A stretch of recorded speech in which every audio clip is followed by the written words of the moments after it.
Hi everyone, thanks so much for joining me today. This is Kathy, and today I'll be creating a card using the Cupcake treat stamp from Whimsy Stamps.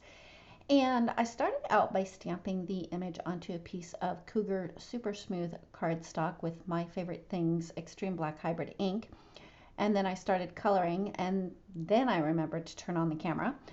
So you didn't miss much, but what I did was I started out with my darkest color, which is W4, and added in the shadows where I thought that they would naturally occur.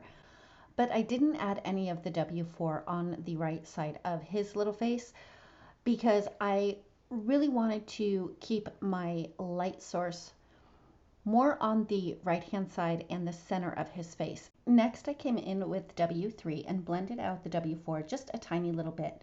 And I did go in a little bit further on the side of his face, especially where there are these little lines that are drawn to really highlight his little cheeks.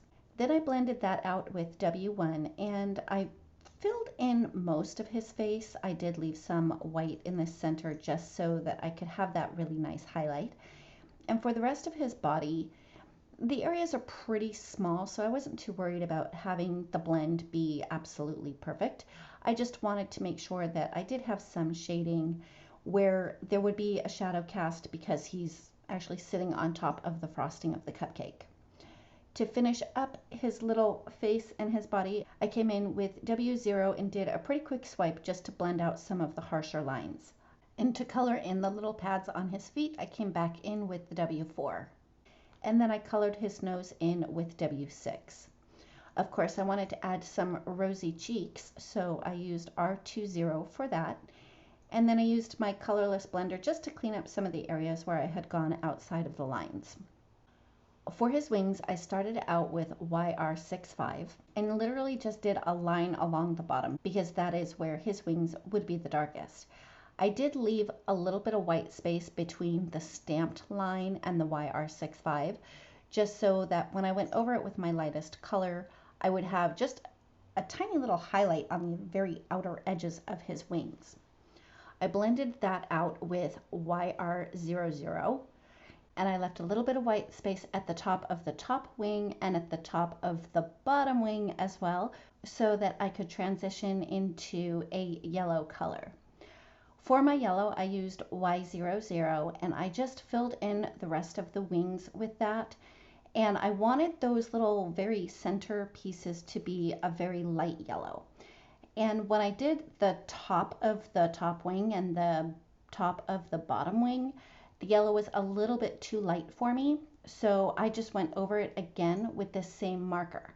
That's one really nice thing about the Copics is if a color is too light, you can keep going over it with the same color and it'll get darker and darker as you go. And in this case, it worked out really well because I did want the very tops of the wings to be a darker yellow than those tiny little interior areas of his wings. I wanted those to stay light yellow.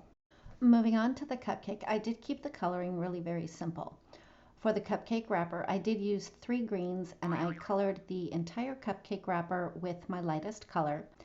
And then I traced over the black stamped lines of the cupcake wrapper with YG03 to give the appearance that the cupcake wrapper has those little pleats. Then I went over that with G40 just to blend all of those colors in together. I used YG03 to color in the leaves, and then for the flower I used the same colors as I did for his wings. I started with my YR65 and just colored the center, blended that out a little bit with the YR00, leaving a white space at the very tips of the flower petals, and then blended all of it with the Y00. For the center of the flower, I did a dot of Y08, and I chose the Y08 because it's much more vibrant than the Y00, and I did want the center of the flower to stand out a little bit more. For the frosting of the cupcake, I started with E41 and concentrated that mostly underneath the little butterfly and just above the little bumps that are drawn in on the frosting. Then I went in with E50 and filled in most of the frosting. I did leave a little bit of white space just to maintain some of the highlights, and then I went in with E'0 to fill in the rest of the frosting. And for the little cupcake frosting bits that are on the ground, in his hands, and on his face, I just used the E'41 and the E'50 just to add a little bit of color. The one thing that I did that I really wish I wouldn't have done on this was I brought in pink markers to color in the little candies or the sprinkles on the cupcake. And if I could do it over again, I probably would have colored those in with those same peachy orangey colors instead of the pink, but it turned out okay. Next, I stamped the sentiment onto a piece of 80-pound Neenah Solar White cardstock using VersaFine Onyx Black ink.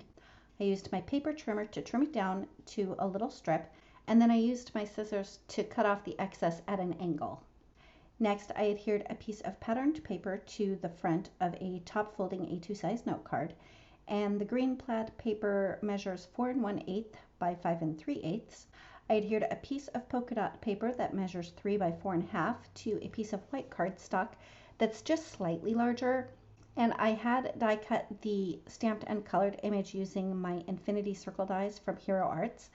I adhered that with my tape runner to a scalloped circle die that's just a little bit bigger. I added some foam tape to the back of that and adhered that to the front of my card. And I used a little bit of foam tape to adhere my sentiment, and that's it. That finishes up my card for today. Thank you so much for joining me. If you like this video, please give it a thumbs up. If you've not yet subscribed, I'd love it if you would. And don't forget to ring the bell so you're notified every time a new video is posted. Thanks again, and we'll see you next time.